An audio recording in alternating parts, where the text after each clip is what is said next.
So, what if I told you that success isn't really about grit or discipline?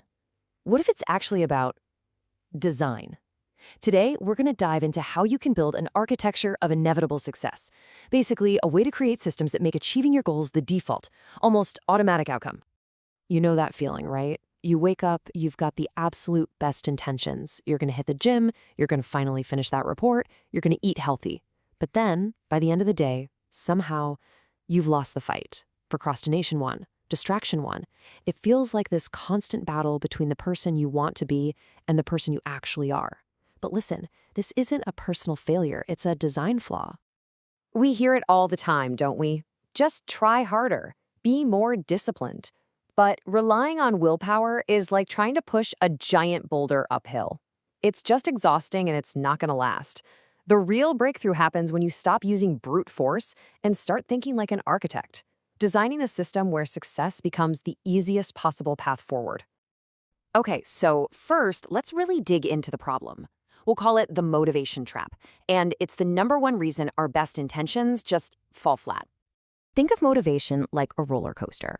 It's an absolute thrill when you're on a high, but you can't count on it for a steady ride. It's kind of like that one employee who only shows up to work when they feel like it, totally unreliable. Systems, on the other hand, they're like the railroad tracks. They are consistent, they're automated, and they're built to guide you forward, especially on those days you have zero inspiration. So, if motivation is the trap, then what's the solution? Well, it's all about this big shift in mindset. Stop trying harder and start designing better. And that brings us to this core concept, the architecture of inevitable success. What is that? It's really just the practice of actively designing your environment, your schedule, your workspace, your tools, so that doing the right thing becomes the path of least resistance. You're basically making good habits easy and bad habits hard. So, how do we actually build this thing? Well, it all rests on 3 really key pillars. Think of these as the blueprint for your entire system. Here they are. Pillar 1, manage your energy, not your time. Pillar 2, build what's called a second brain to get all that mental clutter out of your head. And number 3, create habits that are so resilient they're practically failure-proof.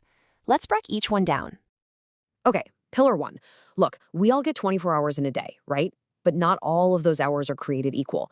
The real secret is to figure out your personal energy peaks. So, for example, if you're a writer and your brain is just on fire from 9 to 11 a.m., that is sacred time. That's when you do your deep creative work.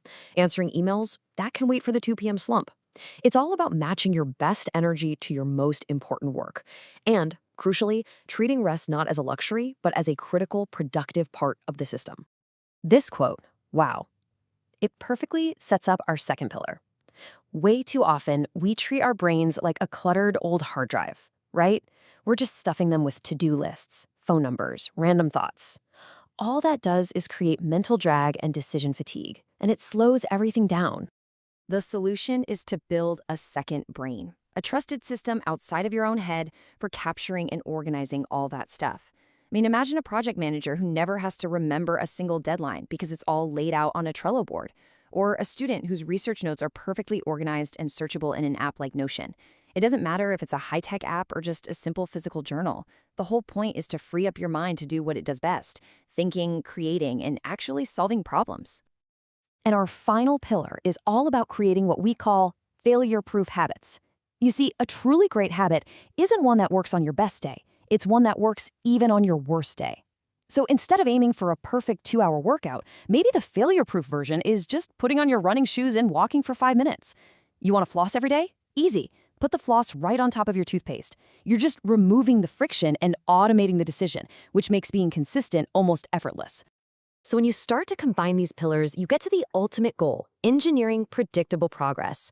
You're basically taking luck and your mood completely out of the equation.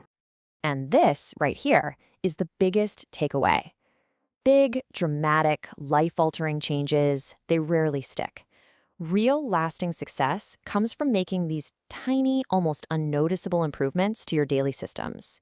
It's those small adjustments that compound over time, and they lead to absolutely massive results, without you ever needing to pull off some heroic, unsustainable effort. So, I'll leave you with this question. Don't try to overhaul your entire life overnight. That's not the point. Just ask yourself this. What is one small, simple routine you can design or automate tomorrow to make a good outcome just a little bit easier? Because that's where your architecture begins.